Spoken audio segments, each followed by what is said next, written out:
आज आमच्या सासू-सुनेचा चांगलाच गोंधळ उडाला होता. तर हाय सर्वांना, तर मी पल्लवी तुमचं स्वागत करते आजच्या मिनी ब्लॉगमध्ये. तर आता टायमिंग झाला होता, वाजले होते 7:30. बाहेर दिसत असेल पूर्ण काळाकुट्ट अंधार झाला होता. म्हणजे जवळ-जवळ आम्ही अर्ध्या तासामध्ये फक्त स्वयंपाक केला. झालं असं की आईची अचानक तब्येत बिघडली. मी व्हिडिओ काढून आले आणि त्याच्यानंतर मला तिकडनं फोन आला.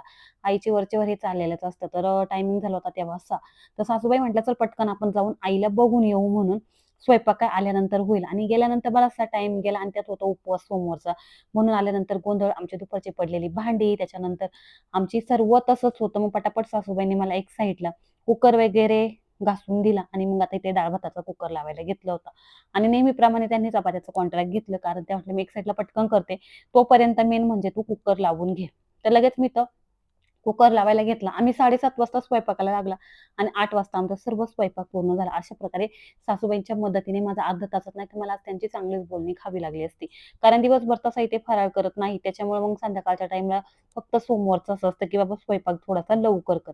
तर पहिला आता इथे कुकर लावायला घेतला आणि त्याच्यानंतर आता इथे हे मशरूम आणले होते दोघींनी येताना, तर म्हटले त्याची भाजी करावी आणि आता इथे अशा प्रकारे पीठ मळायला घेतलं होतं. तर हे सर्व गोंधळामध्ये आरवीकडे आमचं लक्षच नव्हतं. आरवी बाहेर गेली आणि पुन्हा तिचं नेहमीचं पळधड चाललेलीच आहे. तिचं जी पायाची जखम आहे, ती काही बरं व्हायचं नावच घेईना.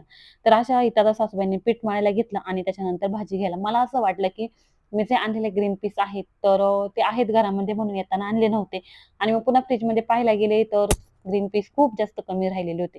मग पुन्हा मला जावं लागलं आणि दुकानामधनं घेऊन यावं लागलं. तर गोंधळ असं झाला ना, तर खूप जास्त वैतागल्यासारखं होतं. तर इथे थोडेसेच होते म्हणून मग पुन्हा जाऊन मी घेऊन आले. मग एक साइडला कुकर पण झालेला होता, दुसऱ्या साइडला आता चपात्या होत होत्या आणि लगेच तिसऱ्या साइडला मी भाजीसुद्धा करायला घेत होती. हे 3 ह्याची शेगडी घेतल्यापासून तो एक चांगला उपयोग आहे. तर अशा प्रकारे आम्ही आजचा दिवस मस्तपैकी वाटेस लावला.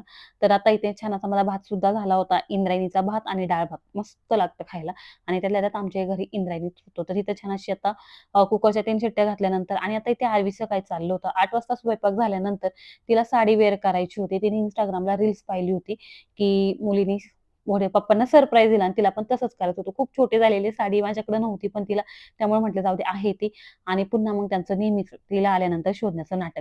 त्यानंतर मस्त असं जेवण केलं. आरवीचं सरप्राईज पण केलं. त्यांनी तिचं छान कौतुक केलं आणि आता इथे झोपायच्या टाईमला त्यांचं असं होतं, की मला साडीमध्ये नाही पाहत. तर चला बाय, भेटूया नेक्स्ट व्लॉगमध्ये. व्हिडिओ आवडले तर व्हिडिओला लाईक करा.